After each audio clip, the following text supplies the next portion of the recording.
This video is brought to you by Global Men's Wellness, your 24/7 AI health expert. No copays, waiting rooms, or awkward conversations. Just real answers whenever you need them. Visit globalmenswellness.com to try it free and get your own on-demand concierge-level wellness expert today. Welcome back, everyone, to the 21st Century Man podcast. We're diving into a chapter today that I think is going to be super relevant to, well, pretty much anyone who's ever been in a relationship, the long-term kind. Yeah, those can be tricky sometimes. Absolutely. So we're looking at chapter 71 from the book, Couples Counseling Can Help Build a Lasting Relationship. This chapter is packed with insights, and our goal today is to really unpack what makes couples counseling so effective.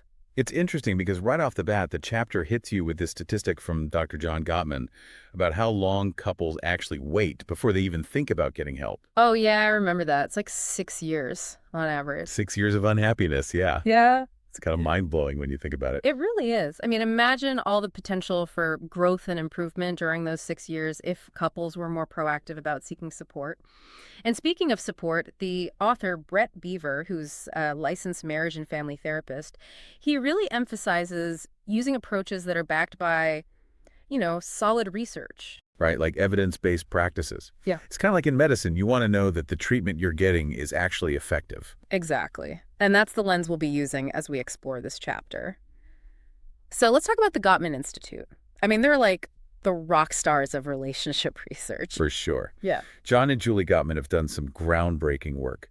And what's fascinating is that Dr. Gottman actually came to this field from a background in mathematics. Really? I didn't know that. Yeah, so he brought this very unique perspective to understanding relationships, like looking for patterns in data, not just relying on anecdotes. I see. So instead of saying, oh, this couple is struggling because they argue too much, he wanted to actually observe and quantify what was happening in those arguments. Exactly. And that's where their famous love lab comes in. The love lab. That sounds intriguing. So picture this. They set up this fully furnished apartment, like a real living space, and they invited couples to stay there for a weekend. Whole weekend? Yeah. Wow. Yeah. And while the couples were going about their day, cooking, talking, relaxing, everything was being filmed and analyzed. That's pretty intense. It was all designed to observe their natural behavior in a comfortable setting. And by studying these interactions in detail, the Gottmans were able to pinpoint specific communication patterns. Some were positive, those things that build connection. But they also identified the negative patterns, the ones that erode the foundation of a relationship. And this is where it gets really mind-blowing, right? Because the chapter says that based on these observations, Dr. Gottman could predict with like 90% accuracy whether a couple would stay together or not. Yeah, that's right. Pretty incredible, isn't it? Like, just by analyzing how couples communicate, they could tell whether the relationship had staying power. That's a pretty powerful insight. And it kind of underscores the importance of how we communicate with our partners. Absolutely.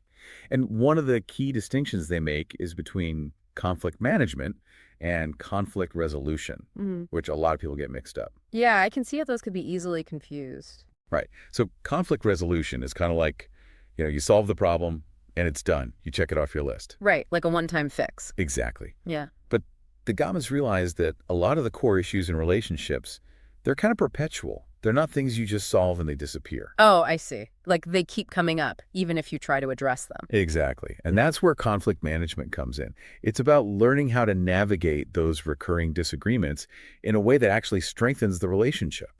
It's not about eliminating conflict altogether, because let's face it, that's pretty unrealistic. So it's more about how you handle those inevitable disagreements. Exactly. Like, can you argue without tearing each other down? Can you listen to each other's perspectives, even when you disagree? The chapter mentions that most relationships have like 4 or 5 of these high-stakes issues that just keep coming up. It's all about how you deal with them as the couple that really makes a difference. That's a really important point. It's not about never having conflict, but about how you manage it when it does arise. So let's talk about these 4 horsemen that the chapter mentions. Ah, yes, the 4 horsemen of the apocalypse. Sounds pretty dramatic, right? It does. So what are these 4 horsemen and why are they so destructive? Well, think of them as these warning signs, like red flags that signal trouble in a relationship. And the first one is criticism. Criticism. Okay, so we all criticize sometimes, right? Like, hey, you left your socks on the floor again. Is that what we're talking about here? Not quite. That's more of a complaint, which is fine. Criticism is different. It's more about attacking your partner's character or personality rather than just addressing a specific behavior. So instead of saying, hey, I'm frustrated that you didn't call me back, it's more like, you never think about my feelings. You're so selfish. Yeah, exactly. It becomes a global attack on who they are rather than just pointing out a specific action or issue. Gotcha. So the key takeaway here is to focus on the behavior, not the person. Exactly. All right. So the second horseman is contempt, which is even more toxic than criticism. Contempt. Okay, that sounds pretty serious. It is. Contempt is like, you're not just disagreeing with your partner, you're actually trying to make them feel inferior or worthless. Think insults, mockery, sarcasm, even eye-rolling. Wow, that's harsh. It is. The author describes it as a scorched earth policy. Like, you've crossed the line from disagreeing to trying to inflict emotional pain. So contempt is basically like a complete lack of respect. Exactly. And it's a really, really strong predictor of relationships breaking down. Okay, so we've got criticism and contempt. What's the third horseman? The third one is defensiveness. Defensiveness. I feel like I know where this is going. Yeah. We all get defensive sometimes, but when it becomes a consistent pattern, it's a problem. So defensiveness is basically like, instead of taking responsibility for your actions or trying to understand your partner's point of view, you just deflect and blame them. Oh, so like, well, if you hadn't done this, then I wouldn't have done that. Yeah, exactly. Or making excuses or playing the victim. The point is, you're not really engaging in a productive dialogue. You're just trying to protect yourself. Okay, so instead of getting defensive, we should try to listen to our partner's concerns and acknowledge their feelings, even if we don't agree. Right. Even just saying something like, I hear that you're upset about this, can go a long way. And finally, the fourth horseman is stonewalling. Stonewalling. Okay, I'm not sure I'm familiar with that one. So imagine this. You're trying to have a conversation with your partner about something important, and they just completely shut down. They ignore you. They give you the silent treatment. They refuse to engage. Oh, wow. I've definitely seen that happen before. It's like talking to a brick wall. Exactly. Yeah. And the chapter points out that sometimes stonewalling is a response to feeling overwhelmed emotionally. Like men especially might do this when they feel flooded with feelings and they just don't know how to handle it. I see. So it's like a coping mechanism, but it's obviously not a very healthy one. Right. Because even though it might feel like you're protecting yourself in the moment, you're actually just shutting down communication and creating more distance.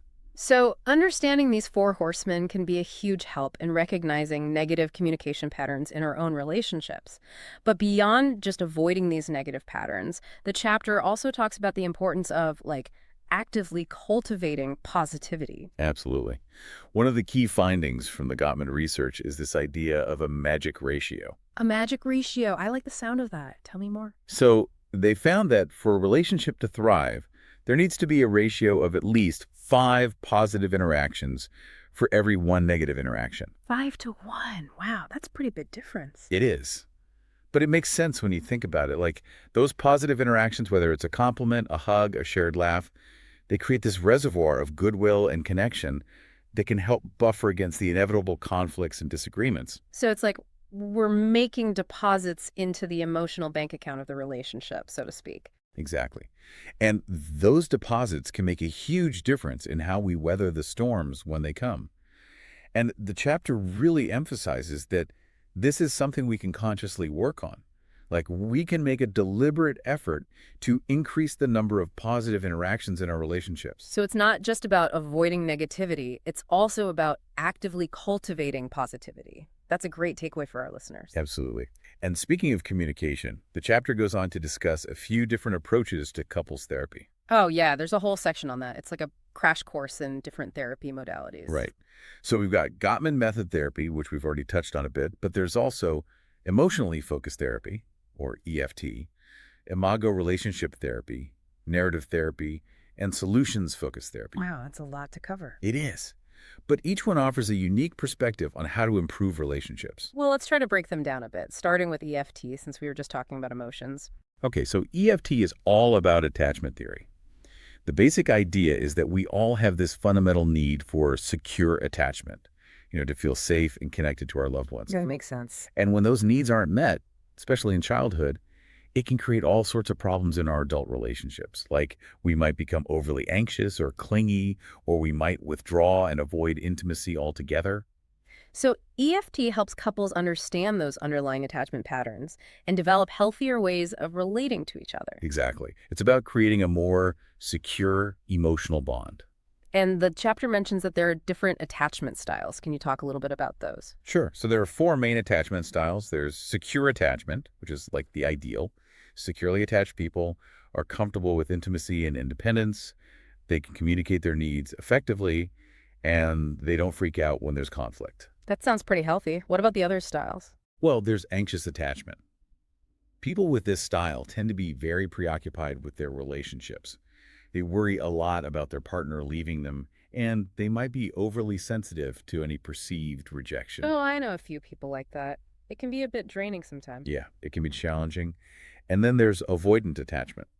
People with this style tend to be more distant and emotionally unavailable. They value their independence and might feel uncomfortable with too much closeness. So they might pull away when things get too intense. Exactly. And then the fourth style is kind of a combination of anxious and avoidant. It's called fearful avoidant attachment. These folks really want connection, but they're also terrified of getting hurt. So they might go back and forth between pursuing closeness and pushing their partner away. Wow, that sounds really complicated. It can be. But the good news is that EFT can help people identify their attachment style and learn how to create more secure and fulfilling relationships. That's encouraging. And what about Imago Relationship Therapy? What's the focus there? So Imago therapy has this really interesting premise. It suggests that we're often drawn to partners who unconsciously remind us of important figures from our childhood, especially those who might have caused us pain or frustration. So, like, we're trying to heal our past wounds through our romantic relationships. Yeah, kind of. The idea is that we're unconsciously seeking to resolve those unresolved issues from childhood. That's fascinating. It is. And Imago therapy helps couples understand those patterns and develop more conscious and healthier ways of relating to each other. So it's about recognizing how the past might be influencing the present. Exactly. And a key technique in Imago therapy is called mirroring.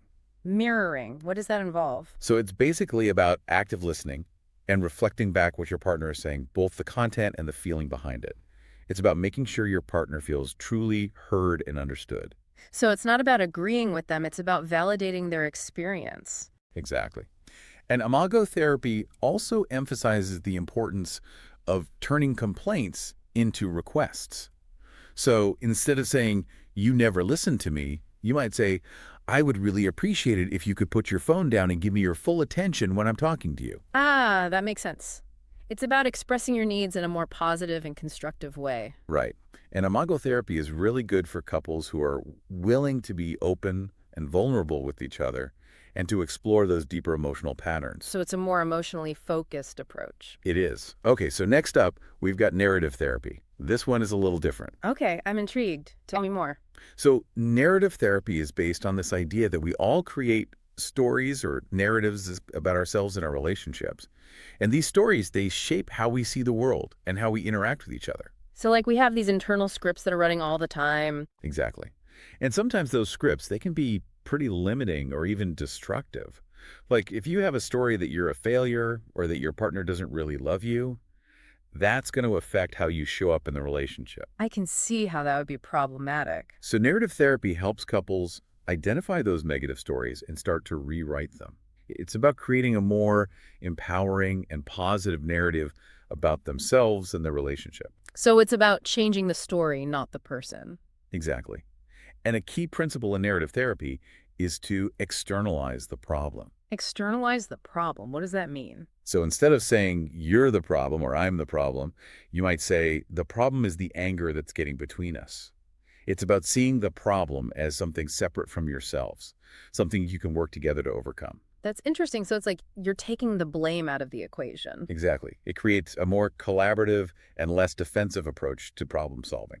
I like that. And lastly, we have solutions-focused therapy. What's the gist of that approach? So solutions-focused therapy is all about, well, focusing on solutions rather than dwelling on problems. Makes sense. It's a very practical and goal-oriented approach. So instead of spending a lot of time analyzing why things are going wrong, you jump right into figuring out how to make things better. Exactly. And it's typically a shorter-term therapy, maybe 5 to 10 sessions. So it's a good option for people who want more immediate results. Yeah, It can be. And a key technique in solutions-focused therapy is called the miracle question. The miracle question. That sounds intriguing. So the therapist might ask something like, imagine that tonight, while you're sleeping, a miracle happens, and the problem that brought you here is solved. What would be different tomorrow? How would you know that the miracle had occurred? Oh, wow. That's a really powerful question. It forces you to envision a positive future. Exactly. And by getting the couple to describe that ideal future, the therapist can start to help them identify steps they can take to make it a reality. So it's about shifting the focus from what's wrong to what could be right. Exactly. And solutions-focused therapy is really good for people who are action-oriented and who want to see tangible progress. This chapter is so full of valuable information about different approaches to couples therapy. It's really amazing. It is. And it really highlights the fact that there's no one-size-fits-all approach to relationships. What works for one couple might not work for another. The important thing is to find an approach that resonates with you and that helps you and your partner create a stronger and more fulfilling relationship. That's a great point. And it's so inspiring to see how much research and effort has gone into understanding what makes relationships work. This chapter is truly a testament to the power of couples therapy and the potential for growth and healing in relationships. We highly recommend you check out the full chapter in The 21st Century Man to dive deeper into these concepts. It's definitely worth a read. Well, that brings us to the end of this deep dive into Chapter 71. We hope this has given you some food for thought and maybe even some inspiration to try some of these techniques in your own relationships. And remember, every relationship has its ups and downs. The key is to have the tools and the willingness to work through those challenges together. Well said. Join us next time on the 21st Century Man podcast as we delve into Chapter 72, How to Listen Better. We look forward to continuing this journey of understanding and growth with you. See you next time. Take control of your health anytime, anywhere. Visit globalmenswellness.com and start your free trial today. Get expert-level answers in seconds, not weeks, without the cost, the wait, or the awkward conversations. Real support on your terms. Visit globalmenswellness.com now.